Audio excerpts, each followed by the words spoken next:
Thank you again. I'd like to share some words from Arne Duncan, and then if you'll allow me to make just a few reflections on this award and on this evening. I want to thank the RUMI Forum for honoring me with this award.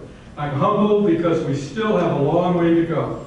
Ensuring that our schools are not only safe, but also centers of peace is a very high priority for me personally and for the Department of Education. The most recent report on safety in our schools reported that for the first time since students have been asked, they feel safer at home than they do at school. The RUMI Foundation is an important partner in our shared work of creating a safe environment by promoting interfaith dialogue where we can all come to better understanding of each other.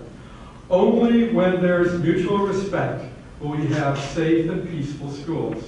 I'm sorry that I can't be present with you. I thank Ken Bedell from the Faith-Based and Neighborhood Partnership Center for accepting this award for me and for the whole Department of Education. Arne Duncan, Secretary of Education.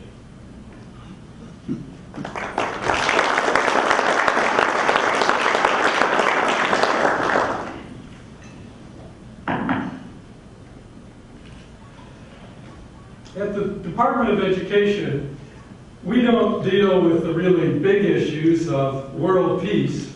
We deal with the really big issues of making our schools a place that American children are not only safe, but learn to grow academically, learn to grow and live with each other. This idea of peace and what it means in schools, Petula Gulen puts it extremely well when he said, in schools, good manners should be considered just as important as other subjects. If they are not, how can children grow up with sound character?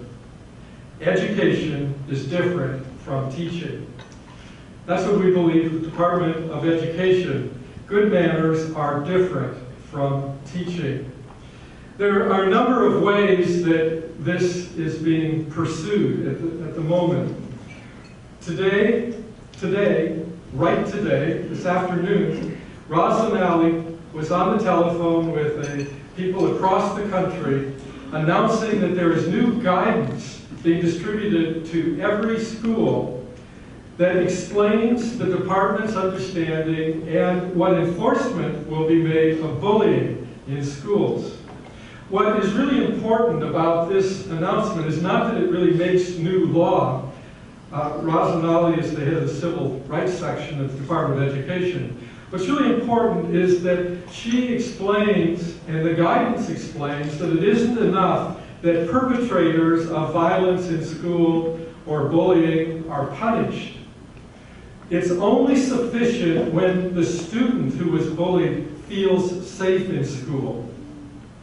And that the action that's required by adults and by school leaders is not just to punish those who bully, but to change the environment in the school and so that all children experience a safe environment.